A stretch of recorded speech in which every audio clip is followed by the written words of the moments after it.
And you know, there's the macro. There's the macro of this, where we see, you know, a president where we love to blame the people who demonstrate symptoms of our cultural incompetence. I don't think it's improbable for a son of Fred Trump in this culture to end up like Donald. And I don't think there was anything wrong with Donald at birth. Now, all the goody two-shoes that hate Trump and da-da-da-da-da-da-da, where's the anger at the system that creates a Trump? The system that creates a Trump is exactly what's going on in the Human Awareness Institute today. Denial, whitewashing, this isn't a high issue, abuse of the masculine influence in a professional role, incompetence, leading to systemic violation of the feminine in the client, in the patient, in the community member, and a walking away. That's the kind of treatment that leads someone like Donald to realize, femininity in me? No, I want no part of it. The only way to be safe in this world is to dominate and become one of the abusers, which he has done very well. Congratulations to his coping mechanism as a child, that he's now dominated, betrayed, lied to, and betrayed and damaged an entire country to keep himself safe, throwing everyone else under the bus. And because he's got the money and the status, which is the ranking system of our culture, that we all bow to the money and the status. We don't bow to the underlying leadership or adulthood. How can one be angry at him without being angry at the system that creates the benefit, that trains someone like him that this is the way to win in our cult? Because the only one that gets away with the abuse is the abuser who has state-sanctioned rank. In our cult, it's money and power. So everyone looks at him like this powerful person. He's a terrified child that hasn't learned to be an adult because no one was an adult for him. And heaven help him if he went to High and went through this protocol. The answer is not High's abuse protocol. The answer is adults who will let a little boy know that they will fight for his dignity as a human being. And I'd be surprised if anyone ever fought for that, for Donald, irrespective of money or anything like that. Well, we have a macrocosm to reveal the problems we're dealing with in our own psyche. And I think that's the appropriate response. If we don't like what's going on out there, is let's look at what's going on in our family. Would Dad have been a better president than Trump with all of his New Age ideas? Quite possibly worse. Would Peter Sandhill be a better president than Donald Trump? Possibly worse. But these patterns, they show up on big scales and small scales. It's the same pattern. When someone is in a helpless, small state, do we care for them? And do we advocate and love ourselves and our system and the child enough to do what's right and what works, to follow the ethical path outlined by mathematical statistics of what does and doesn't work? Or do we sell our innocence, sell our femininity, sell our children and our elderly to the highest bidder to meet coping mechanisms in a world of scarcity that is created by incompetence, psychologically and traumatically? The scarcity is created by this system. It's not the system's created by the scarcity. There is so much in this material that could shed light on any community that wants to grow. But if you believe it will show you up and self-image is the most important thing on the surface, you won't address something that you're not 100% confident of, and you won't be willing to look like an idiot in order to enter the unknown and become a master. It's just not worth it.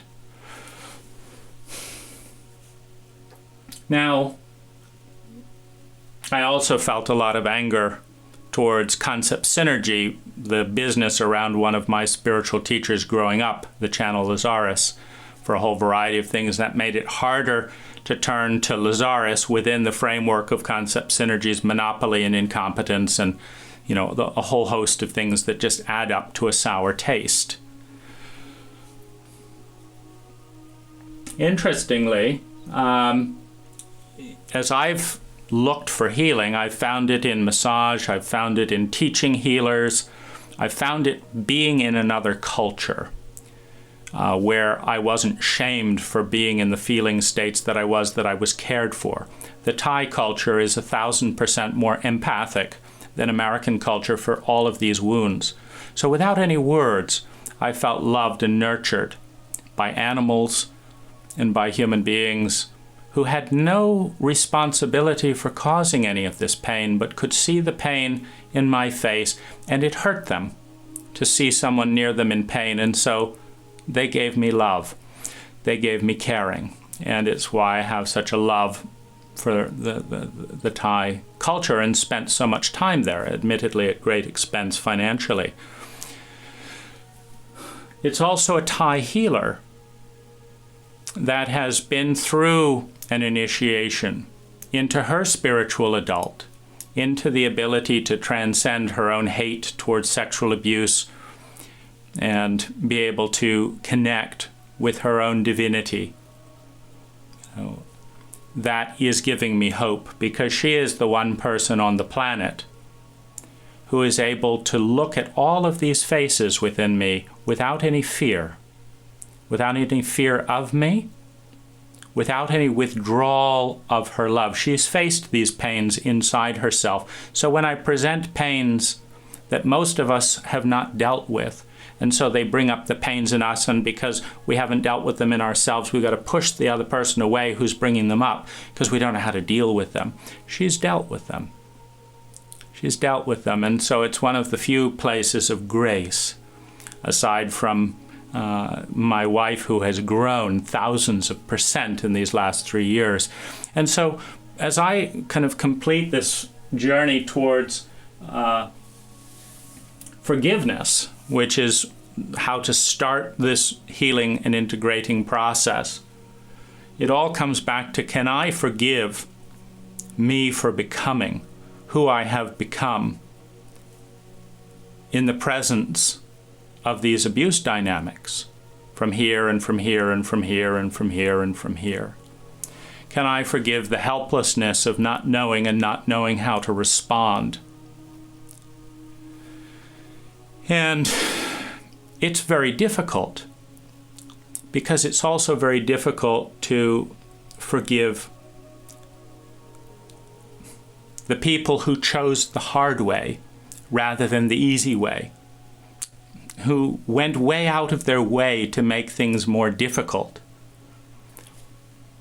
out of fear, out of a faulty paradigm, and blocked what was healthy and beautiful in me, the parts of me that I could forgive and I could love. Those parts were blocked because they're on the other side of truth. And so when truth suppression is the primary agenda, which it always is in a shame dynamic, you don't get to the beauty on the other side. You get into the pain and the resentment and all of that that comes when who you are is blocked, because it is viewed as the enemy.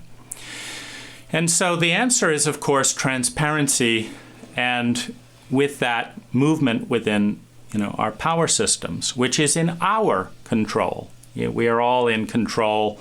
I can stay silent. I can pursue court dynamics to create safer things for high, or shut them down if they cannot embody practices that ensure that people abused by facilitator incompetence will not die or have lives maimed indefinitely, to protect the need for secrecy at the expense of the need for love and belonging, which is on the other side of truth. You cannot experience love and belonging if a part of you is so feared it's not given space to have voice. And this is the violation where, when email lists get disconnected and websites get sued to shut down, and when there's no telling the community what's going on. The message is, the number one concern is secrecy. And the fact that you cannot be loved because you are a secret. Who you are is so unspeakable that we can't and won't acknowledge it publicly. Then you cannot exist publicly in a framework that is lovable publicly. Well, there you have the crisis of the American sexual abuse system, where Catholic priests and all of this are unleashed and moved around, etc., with the support of the Vatican. If you watch the Mea Culpa Maxima movie, or a good movie to explore some of this terrain is a movie called Holy Hell. You can also learn a little bit about, the Rajneesh dynamics, etc. But basically, when the light has no space for the shadow within leadership, all the incompetencies of the leadership, which are inevitable, will be transferred to the feminine, which is the follower, the client, the child, in a vertical position. And it'll be very difficult for them to get out because of the equation of mass, where it's all of the leadership against the smallness, the most vulnerable and unlovable part of the individual. And that is amplified when the unlovability within the individual is transparent within a therapeutic relationship, but the unlovability within the therapist is opaque because they just sit there and take notes, so it's a one-sided intimacy. And so the way that I'm dealing with this is healthy pain management, thus the recording in the background, subliminal and all of that. Working with someone who is capable of loving not only the abuser but the abused, and that goes hand in hand. The abused becomes the abuser, and so if you cannot love the abuser, you cannot love the abused. And it's a very, I've never dealt with a healer that brought that level of clarity, and it's very ironic that WIPA, having been induced into a level of trauma by my and Peter Sandhill's incompetence, as well as her own cultural abuse system, introduced me to Khan, this healer who's able to provide a cessation of grief and pain long enough in what are 3-hour sessions in order to begin transforming the reality, and in doing so leading to forgiveness and transcending the dynamic. And I'm still on set with overwhelming grief that just floods me, and I can't even think clearly. The level of pain in my body is so great. And this is just one of the many verbalizations of the terrain needed to bring the understanding, needed to bring the self-acceptance, needed to bring the empathy, needed to bring the love.